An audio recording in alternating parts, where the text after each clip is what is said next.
Ada katanya seorang ustadz yang dari Garut itu, dia ceramah sambil duduk manis di atas kursi, sambil dengan mengeluarkan, kalau menurut gue sih itu kata-katanya tidak pantas dikeluarkan dari mulut seorang ustadz, ya.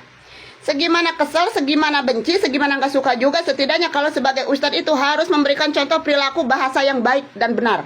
Oke, nih sekarang Bapak ngebacot kayak begitu, ngecoprak ke sana ke sini. Jangan tersinggung jika ada netizen yang memberikan bacotan-bacotannya terkait Bapak, ya. Karena Bapak sendiri juga tidak memiliki etika, tidak memiliki bacotan-bacotan bagus untuk memberikan contoh, memberikan penilaian kepada rakyat terkait tentang Gubernur Jawa Barat. Oke, nih lihat videonya. Saudara salire Pak Dedi, kumaha si Bapak aing? Ya, dilihatnya dari sosok mana, sisi mana. Gitu, namanya orang, apalagi gubernur kan akan kelihatan hebatnya, akan kelihatan onnya, akan kelihatan apa saja akan kelihatan sudah muncul dari kebijakan-kebijakannya, pasti plus minus. Tapi menurut saya, apapun keadaan gubernur kita, kasih kesempatan.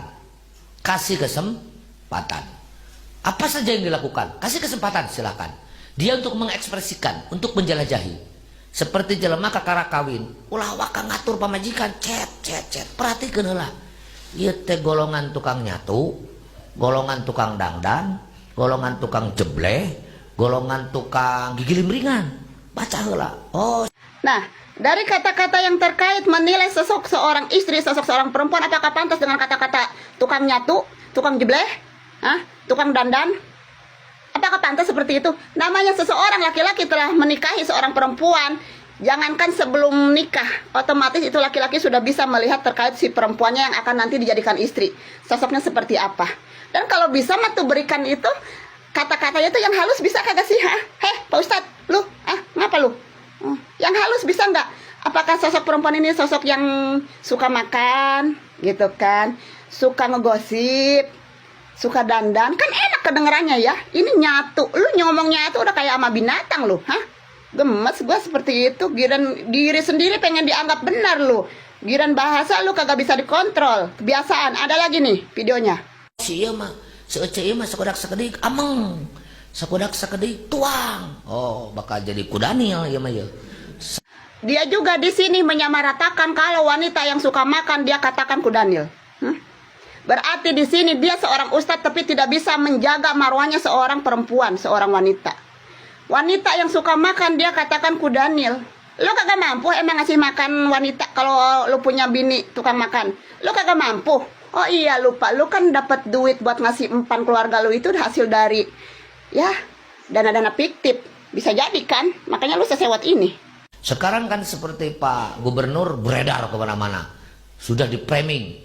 Gubernur Jawa Barat musuh Islam, Gubernur Jawa Barat musuh pesantren. Dilihat dulu, cenah deui aya kabar bahwa ke pesantren mah tepati perhatian. Saya baca lebih-lebih misalnya kalau pesantren sok ancurub karena politik disalahkan. Nah, lamun gubernur nyebutkan pesantren ancurub karena politik salah, itu saya simpulkan gubernur tolol. Itu saya simpulkan gubernur blow on. Itu saya gambarkan gubernur kurang ajar. Saya ngomong seperti ini tanggung jawab aing jenggelutna. Lain ukur hanya sebatas miwir ngomong dina biwir. Bagaimana? Bapak yang terhormat, Bapak Ustadz yang sok suci, sok benar, sok paling mengerti tentang agama. Pesantren yang gimana dulu yang menjadi musuhnya Pak Deddy Mulyadi? Kiai yang gimana dulu yang menjadi musuhnya Pak Deddy Mulyadi? Gua pengen nanya sama lu.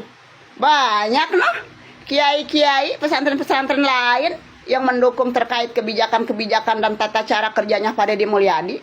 Ngapa? Nggak usah seolah-olah membawa nama agama, nama pesantren, nama kiai. Nggak semuanya sama seperti lu ya. Kecuali kalau pesantren ataupun kiai yang hanya mengejar duniawi terkait penyelundupan, penggelapan dana-dana hibah untuk kepentingan sendiri, untuk kepentingan perut sendiri, oke. Itu menjadi musuhnya Pak Deddy Mulyadi. Tapi gue dukung Pak Deddy Mulyadi. Harus diberantas model-model kayak begitu yang dikit-dikit membawakan nama agama. Ya, hanya untuk apa? Hanya untuk kepentingan sendiri. Dan di sini gue cuma pengen ngomong, ustadz yang modelan kayak begini tuh ustadz yang tolol, ustadz yang on, ustadz yang kurang ngajar, ustadz yang kagak punya otak. Kenapa gua berkata seperti ini? Gua tidak hanya omong-omong di mulut saja. Lu lihat aja video dia dari awal sampai akhir. Satu, dia merendahkan marwahnya seorang perempuan yang dia katakan dan dia samakan dengan binatang kudanil. Dia juga merendahkan sosok gubernur Jawa Barat dengan kata-kata tolol, kata-kata oon, kata-kata kurang ajar. Apakah pantas Ustadz seperti itu? Lu mengkritik boleh mengkritik, tapi coba kritiklah dengan kata-kata yang santun. Hah? Di sini katanya terkait kiai masuk ke politik. Tidak bisa kalau tidak masuk politik, harus masuk politik. Boleh kiai atau pemaku agama masuk ke dunia politik, tapi ingat batasannya ya. Jangan sampai agama dijadikan tameng dalam berpolitik. Boleh masuk ke dunia politik, tapi harus tahu, sadar diri batasannya. Menjadi penengah, jangan hanya menjadi salah satu bagian dari politik yang mendukung salah satu kebijakan-kebijakan yang ujung-ujungnya kagak bener lah, begitulah ya.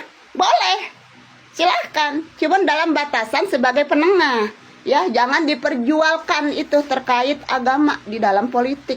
Udah muak gua yang pada menggunakan agama demi kepentingan sendiri.